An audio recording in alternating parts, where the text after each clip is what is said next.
को इस मैंने खास करके सिमरी बख्तियारपुर और खगड़िया लोकसभा ने 2 टर्म मौका दिया। 10 साल कम नहीं होता है। 10 साल में आप जो चीज़ नहीं करवा पाए और 10 साल के बाद अगर आप उसको कहिएगा कि ये मेरे कारण हुआ है, तो जनता विश्वास नहीं करेगी। जनता इसको धोखा समझती है। नहीं हुआ यहाँ पे। जैसे यहाँ हॉस्पिटल की व्यवस्था नहीं सुधरी, शैक्षणिक व्यवस्था नहीं सुधरी, डिग्री कॉलेज नहीं हो पाया, इंजीनियरिंग कॉलेज नहीं हुआ, इसका क्रेडिट कौन लेगा? नहीं होने का। तो डकबंगला से लेकर मार्केट का जो मेन रोड है वह तक आपको लगेगा चलने लायक नहीं, इसका क्रेडिट क्यों नहीं कोई ले रहा है? आप जो है कैसर साहब के घर के सामने से जो रोड जो है सैनी टोला तक जाती है, वो रोड जाने लायक है क्या? लगता है कि कब घटना दुर्घटना होगी, रोड सही नहीं है, इसका क्रेडिट कोई क्यों नहीं लेना चाह रहा है? और हम लोग इस बात का 100 में 99 लोग इस बात की चर्चा करते हैं कि अगर विकास देखना है तो सुपौल में जाके देखिए। यही बात तो है। वहाँ कहाँ लगा हुआ है कहीं पोस्टर बैनर? कहाँ कभी फेसबुक पे लेटर पैड देखने को मौका मिलता है?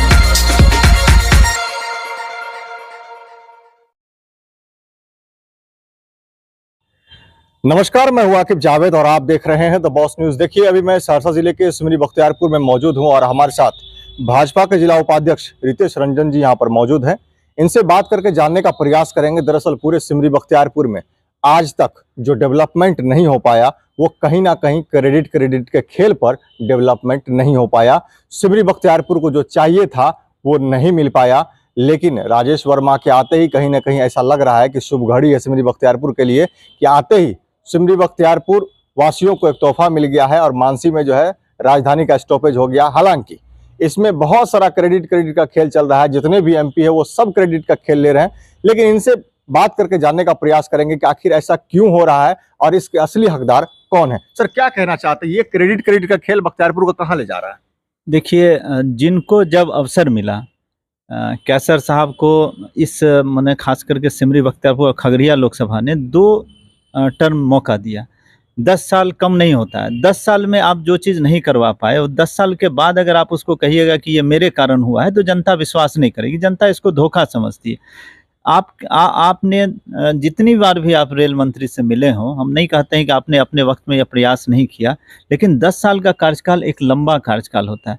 ना तो राजधानी रुकी और ना हमारा वैशाली जो है सिमरी बख्तियारपुर का। सिमरी बख्तियारपुर के एक जनता और एक आवाम का आवाज़ था कि वैशाली सिमरी बख्तियारपुर रुकवाइए, क्योंकि वैशाली के लिए लोगों को सुबह 5 बजे जो है सहरसा जाना पड़ता है। यहाँ से व्यापारियों का बहुत बड़ा वर्ग है। तो आप अगर उस समय नहीं रुकवा पाए, 10 साल के कार्यकाल में नहीं सफल हो पाए, तो वो क्रेडिट लेने के होड़ में नहीं रहना है, काम करने के होड़ में रहना। अभी राजेश वर्मा जी चुनाव जीते हैं, युवा सांसद हैं हम लोगों के, और एक अच्छे मत से सिमरी बख्तियारपुर विधानसभा से उन्होंने शिकस्त दी है। जिस विधानसभा में कहीं ना कहीं कोई लोग दावा कर रहे थे कि 85,000 से पीछे रहेंगे, 50,000 से पीछे रहेंगे, उन सब दावा को तोड़ते हुए राजेश वर्मा जी जो एनडीए के प्रत्याशी हैं, वो 18,000 मत से यहाँ से जीते हैं। और जीतने के बाद से अब तक वो कहीं रुके नहीं। आप लगातार उनके फेसबुक को देखिए, अखबार को देखिए, तो वो क्षेत्र में मेहनत कर रहे हैं। और इस दोनों काम के लिए, वैशाली के ठहराव के लिए और ये राजधानी के लिए, उन्होंने रेल मंत्री से बात की और आज वो सफल हुआ है। सफल हुआ है तो जिनके कार्यकाल में सफल हुआ है, क्रेडिट उनको जाएगा। दूसरा है कि इस क्षेत्र के एक विकास पुरुष के रूप में आदरणीय दिनेश चंद्र यादव, क्योंकि लंबी पारी वो इस क्षेत्र से खेल रहे हैं, कई बार कई टर्म विधायक रहे, कई टर्म जो है सांसद रहे, अभी मधेपुरा में भी सांसद है। तो कहीं ना कहीं उनकी चिंता में सिमरी बख्तियारपुर रहता है हमेशा वो सांसद रहने के बावजूद भी सिमरी बख्तियारपुर के लिए कोई घटना दुर्घटना हमेशा आते जाते रहते हैं। तो और वो भी वर्तमान सांसद हैं। इसीलिए हम कहते हैं कि वर्तमान में जो हैं और जिनके पीरियड में जो काम होता है, क्रेडिट उन्हीं को जाना चाहिए। सबसे बड़ा सवाल ये है कि सिमरी बख्तियारपुर से ये भी सांसद मतलब रहे खगड़िया लोकसभा से कैसर साहब ने भी अपना दावा पेश किया। हालांकि किसी को गलत लगेगा, किसी को सही लगेगा, मैं फैक्ट बोलता हूं। तो हो सकता है वो भी क्रेडिट लेना चाह रहे हों, राजेश वर्मा क्रेडिट लेना चाह रहे हैं क्योंकि नए आए हैं यहाँ पर। तीसरी बात यह है कि सभी का लेटर पैड मैंने देखा, किसी के लेटर पैड में मानसी का जिक्र नहीं है, लेकिन दिनेश चंद्र यादव के लेटर पैड में मानसी का जिक्र है कि मानसी में राजधानी का स्टॉपेज दिया जाए। तो असली क्रेडिट का हकदार तो वही होते हैं। देखिए, निश्चित रूप से अगर किसी ने दिया खगड़िया रुकना चाहिए, किसी ने दिया कि खगड़िया तो रुकती ही है, नहीं बरौनी रुक रही है। अच्छा, बरौनी रुकती है, सॉरी, खगड़िया रुकना चाहिए। और किसी ने मानसी के बारे में जिक्र किया। तो निश्चित रूप से कि खगड़िया का भी अगर कोई ठहराव की बात कर रहा है, कोई मानसी के भी ठहराव की बात कर रहे हैं, तो कहीं ना कहीं उनको ये लग रहा है कि इधर के लोगों के लिए, कोसी के इलाके के लिए खगड़िया भी आसान है और मानसी भी आसान है। तो इस मामले में हमको लगता है कि दिनेश चंद्र यादव जी को तो क्रेडिट जाएगा ही जाएगा, और आदरणीय खगड़िया सांसद राजेश वर्मा जी को भी क्रेडिट जाएगा कि उन्होंने भी अपनी बात को रखी रेल मंत्री से, और 2 सांसद का दबाव जो है रेल मंत्री के लिए व्यवस्था का कारण रहता है। और हमको लगता है किसी तर्ज पे वैशाली का भी ठहराव होना चाहिए। सबसे बड़ी बात तो ये है कि अभी तक वैशाली का ठहराव नहीं हो पाया। राजधानी का चले ठहराव हो गया, मानसी में लोगों को काफ़ी सुविधाएं मिलेंगी, लेकिन वैशाली अब तक नहीं रुक पाया है। चाहे वो नए सांसद हो या फिर पुराने सांसद हो या फिर पूर्व सांसद हो, सब ने प्रयास किया लेकिन अब तक नहीं रुक पाया। इसके बारे में क्या कहना चाहते हैं? देखिए, अब तक का जो प्रयास रहा, अब तक जो नहीं रुक पाया, उसके बारे में तो जो लोग थे उस समय वो रिस्पॉन्सिबल होंगे। जो नए सांसद हैं उनका बहुत ज़्यादा समय नहीं हुआ है, तो उन्होंने जो प्रयास किया है वो प्रयास जो है आने वाले समय 2, 4, 5 महीने में अगर नहीं होगा या 6 महीने में नहीं होता है तो हम कहेंगे, लेकिन उन्होंने सार्थक प्रयास किया है। इससे पहले भी जो लोग थे वो प्रयास किए, अगर उनके पीरियड में हो जाता तो कहा जाता वो प्रयास सफल है। हो सकता है उनका प्रयास और इनके प्रयास का परिणाम होगा कि वो सफलता की ओर हम लोग चले जाएंगे। जी, अच्छा, क्या लगता है कि जैसे कि सिमरी बख्तियारपुर में इससे पहले भी देखा गया हरदी चौधारा वाला रोड, जिसने पहले कहा गया कि दिनेश चंद्र यादव ने उसका जो है टेंडर कराया, सारा कुछ कराया, लेकिन जब बारी आई, मैं खुल करके बोलना चाह रहा हूँ कि जब बारी आई तो मैंने देखा दिनेश चंद्र यादव का बोर्ड अलग वहां पर लहरा रहा था पूरे सिमरी बख्तियारपुर में। कैसर साहब अलग वहां पर क्रेडिट ले रहे थे, उनका अलग पोस्टर चमक रहा था डाक बंगला चौराहे पे। तो इस पर क्या कहना, क्रेडिट का खेल आखिर कब खत्म होगा, ये बताइए। देखिए, मेरा तो अपना मानना है कि जिन लोगों को जब अवसर मिले राजनीति में, क्रेडिट का खेल खेलने की जरूरत नहीं है। आप जब काम करेंगे या जब काम जनता को दिखेगा तो सराहा जाएगा। आप 10 साल के पीरियड में हमको बताइए कि जो चीज़ नहीं हुआ यहाँ पे, जैसे यहाँ हॉस्पिटल की व्यवस्था नहीं सुधरी, शैक्षणिक व्यवस्था नहीं सुधरी, डिग्री कॉलेज नहीं हो पाया, इंजीनियरिंग कॉलेज नहीं हुआ, इसका क्रेडिट कौन लेगा? नहीं होने का। जो विकास आप नहीं कर पाए, जो चीज़ आप जो है क्षेत्र को नहीं दे पाए, आज भी क्षेत्र आप जाके देखिए, सिमरी बख्तियारपुर मार्केट में अगर हम जाते हैं तो डकबंगला से लेकर मार्केट का जो मेन रोड है वह तक आपको लगेगा चलने लायक नहीं। इसका क्रेडिट क्यों नहीं कोई ले रहा है? आप जो है कैसर साहब के घर के सामने से जो रोड जो है सैनी टोला तक जाती है, वो रोड जाने लायक है क्या? लगता है कि कब दुर्घटना होगी, रोड सही नहीं है। इसका क्रेडिट कोई क्यों नहीं लेना चाह रहा है? सिमरी बख्तियारपुर जैसा क्षेत्र है, बांध के भीतर अगर आप जाइए तो लोगों को लगता है क्या कि जानवर से भी बदतर जीवन जी रहे हैं। डेंगराही के लिए आपको याद होगा, हम लोगों ने 17 दिन तक अनशन किया था, एक बड़ा विषय बना था। लेकिन जब डेंगराही पुल का से स्वीकृति हुआ, ठीक है, हम मानते हैं कि उसमें जो जिनका कार्यकाल है उन लोगों को कहीं ना कहीं क्रेडिट जाता है, लेकिन ये होड़ लगने की क्या जरूरत है कि आप बड़ा बड़ा बैनर लगाइए, बड़ा बड़ा जो है बैनर लगवा करके आप करिए। क्षेत्र को ऐसा दीजिए कि क्षेत्र आपको उस काम के लिए याद रखे। अपने से खुद से बैनर लगवाने की प्रथा को लोग बंद करें। ठीक है, बैनर लगता है, कहीं ना कहीं आप अगर देखिएगा तो वो खुद से बैनर लगाने की बात होती है, उसके पीछे यही राज, यही सच्चाई है। ये क्रेडिट का होड़ नहीं होना चाहिए, और क्रेडिट का होड़ होना भी चाहिए तो सही व्यक्ति को क्रेडिट जाना चाहिए, जो लोग उसके लिए काम किया है। जी, अभी तो वर्तमान में आपके यानी कि भाजपा समर्थित जो है सांसद भी हैं, क्या लगता है, उम्मीद की जा सकती है, पूर्व में तो कुछ ऐसा हो नहीं पाया, लेकिन क्या अब लग सकता है कि जो रेफरल अस्पताल बन करके रह गया सिमरी बख्तियारपुर अस्पताल, क्योंकि इससे पहले मैंने राजेश वर्मा को देखा है खगड़िया में, वो विजिट किया और मंगल पांडे से मिले भी, लेकिन क्या सिमरी बख्तियारपुर के लिए वो कुछ कर पाएंगे क्या? देखिए, आपको हम बताते हैं राजेश वर्मा जी की स्थिति, क्योंकि युवा हैं, सांसद हैं, उनको अवसर मिला है। जब वो चुनाव का रिजल्ट भी नहीं हुआ था तो हर व्यक्ति सोचता है कहीं ना कहीं चुनाव का रिजल्ट हो तब हम अपने क्षेत्र जाएं। आपको याद होगा कि चुनाव का रिजल्ट नहीं हुआ तब भी कई घटनाओं में वो यहाँ शामिल होने आए। ये व्यक्ति का लगाव दिखता है, ये व्यक्ति का क्षेत्र के प्रति चिंता दिखती है, वो चिंता राजेश वर्मा जी के अंदर दिखती है। लेकिन हम आपको कहेंगे कि जो उनका अब तक का जितना छोटा समय में जिस तरह से खगड़िया की चिंता कर रहे हैं, हर जगह की चिंता कर रहे हैं, सिमरी बख्तियारपुर के लिए वो चिंतित हैं।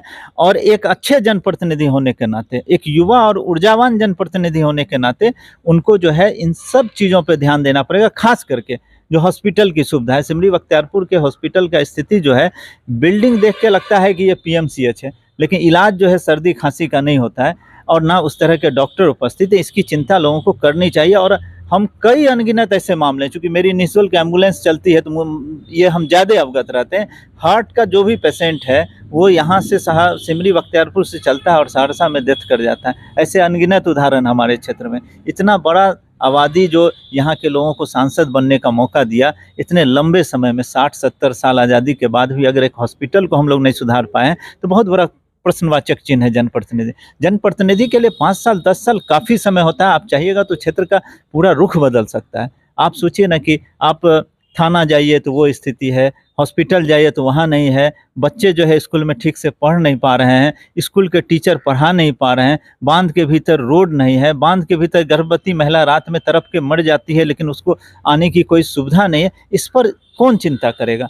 जिस जनप्रतिनिधि को लोग जिता के भेजते हैं उनकी चिंता होनी चाहिए कि हमारा क्षेत्र कैसे सजे संवरे। नहीं तो इस 70 साल बाद ये मौका आएगा देखने का कि पुल का अभाव है। एक पुल के लिए हम लोग 17 दिन अनशन किए। इस दिन को देखने के लिए जनप्रतिनिधि को नहीं बनाया था। हमें पूरा विश्वास है, हमारी बात भी होती है आदरणीय सांसद महोदय से, हमने उनको अवगत कराया है कि इस चीज़ को आप देखिए और इसको जल्द से जल्द खत्म करने का काम करिए। लास्ट में मेरा 2 सवाल है। सबसे पहला सवाल तो ये है कि क्या अब लेटर पैड, क्रेडिट और पोस्टर का सिस्टम खत्म करना चाहिए सिमरी बख्तियारपुर? निश्चित रूप से ना लेटर पैड की आवश्यकता है, ना पोस्टर की आवश्यकता है, ना क्रेडिट लेने की होड़ की आवश्यकता है। आप काम करते चलिए, आप काम करते चलिए, काम बोलेगा। आपको हम बताते हैं कि जब हम यहाँ से सुपौल जाते हैं तो उसकी चर्चा होती है। सुपौल में आप गाड़ी का ग्लास नीचे कर दीजिए, लगता है कि स्वच्छ हवा हम लोग ले सकते हैं। उसकी चर्चा जो है सहरसा के लोग भी क्यों करते हैं? आदरणीय विजेंद्र बाबू की चर्चा हम लोग करते हैं ना। उन्होंने तो कभी आज तक बैनर नहीं लगाया, उन्होंने कोई पोस्टर नहीं लगाया, उनका लेटर पैड आज तक हमने किसी मीडिया पे नहीं देखा। लेकिन जब वहाँ की चर्चा जो है सिमरी बख्तियारपुर के भी लोग करते हैं, तो ऐसा जनप्रतिनिधि तो हमारे यहाँ भी होना चाहिए जिसकी चर्चा सुपौल में हो। वो क्यों नहीं हो पाई आज तक? ये तो सवाल जनप्रतिनिधि पे खड़ा होता है कि आपकी चर्चा जो है मधेपुरा में क्यों नहीं होती है, आपकी चर्चा बिहार के अन्य कोने में क्यों नहीं होती है कि वहाँ एक जनप्रतिनिधि है। और हम लोग इस बात का 100 में 99 लोग इस बात की चर्चा करते हैं कि अगर विकास देखना है तो सुपौल में जाके देखिए। यही बात तो है। वहाँ कहाँ लगा हुआ है कहीं पोस्टर बैनर? कहाँ कभी फेसबुक पे लेटर पैड देखने को मौका मिलता है? एक गांव में कहावत कही जाती थी कि फटा ढोल बजता जो है ना बहुत ज्यादा है, समझ रहे हैं? तो वही सिमरी बख्तियारपुर का हाल है। कुछ हो नहीं पा रहा है, लेकिन क्रेडिट का खेल बहुत ज्यादा चलता है। दूसरा सवाल ये है, लास्ट सवाल है आपसे, कि बहुत जल्द जो है ये विधानसभा का चुनाव होने वाला है, इसमें आपका स्टैंड क्या रहेगा? क्या सोचते हैं इसको लेकर के आप? देखिए, विधानसभा का चुनाव है, निश्चित रूप से 2025 जो है बिहार के लिए एक बहुत चुनौतीपूर्ण है। और हम लोग चूँकि भाजपा से जुड़े हुए हैं, एनडीए से जुड़े हुए हैं, और हम लोग ये चाहेंगे कि ये सीट जो है एनडीए के हाथ में आए। एनडीए जिसको भी मौका देगी यहाँ पे चुनाव लड़ने के लिए, उस कतार में हम भी अपने को मानते हैं, अन्य लोग भी होंगे इस कतार में। उनको निश्चित रूप से जो है हम लोग मिल के जिसको भी दे, चाहे जदयू को सीट चला जाए, लोजपा को चला जाए, बीजेपी को चला जाए, गठबंधन में जिसको भी चला जाए, वहाँ हम लोग बहुत मजबूती के साथ मेहनत करके उस कैंडिडेट को जिताने का काम करेंगे। जी, तो देखिए हमारे साथ रितेश रंजन जी थे, जिला उपाध्यक्ष हैं भाजपा के। इनका साफ तौर पर कहना है कि सिमरी बख्तियारपुर में और सहरसा में सहित जो है पूरे खगड़िया लोकसभा क्षेत्र में अभी क्रेडिट का खेल चल रहा है कि मैं काम कराया हूं तो मैं काम कराया हूं तो मैं काम कराया हूं। बड़े बड़े होर्डिंग लगते हैं, प्रशंसक लोग उसके होर्डिंग लगाते हैं, और जाहिर सी बात है सांसद की तरफ से जब तक लिंक नहीं मिलता है तब तक प्रशंसक कुछ लगाते नहीं है। तो ये क्रेडिट का खेल बंद होना चाहिए। इनका भी कहना है क्रेडिट का खेल बंद होना चाहिए, लेटर पैड का खेल बंद होना चाहिए। काम करके दिखाइए, जनता आपको देखेगी, आपको चाहेगी, आपको सराहेगी। एक नवयुवक सांसद आते ही सबसे पहला काम तो आप देख लीजिए किस तरह से राजधानी का जो रुकना हो गया मानसी जंक्शन पे। हालांकि इसका क्रेडिट दिनेश चंद्र यादव को भी जाता है, क्योंकि उनका लेटर पैड जो हमने देखा वो उन्होंने लेटर पैड पर मानसी का जिक्र किया था और मानसी में स्टॉपेज हुई भी। लेकिन कहीं ना कहीं अभी वर्तमान सांसद खगड़िया के हैं राजेश वर्मा जी, उनको भी क्रेडिट जाता है, क्योंकि वर्तमान में वो है। जिस तरह से डंगराई का वाहवाही यूसुफ सलाहुद्दीन लूट के ले गए थे, क्योंकि वर्तमान में वो थे। हालांकि बहुत लोग ये हमारे साथ में बैठे हुए हैं, इन्होंने भी बहुत बार प्रदर्शन किया, बहुत बार जो धरना दिया और बहुत कोशिशें की। हालांकि हर कोई वहां पर, क्या दिनेश चंद्र यादव भी किए थे और भी लोगों ने किया था, लेकिन क्रेडिट जो है यूसुफ सलाहुद्दीन ले गए डंगराई घाट का। तो ऐसे ही राजेश वर्मा जो है जैसे ही आए, गाड़ी रुकी, उसका क्रेडिट वो ले गए, तो इसमें कोई शक नहीं। लेकिन प्रचार प्रसार जो है ऐसा नहीं होना चाहिए। जनता जानती है कौन क्या कर रहा है, नहीं कर रहा है। तो डेवलपमेंट पर ध्यान देना चाहिए, सिमरी बख्तियारपुर कैसे आगे बढ़े इसके ऊपर ध्यान देना चाहिए।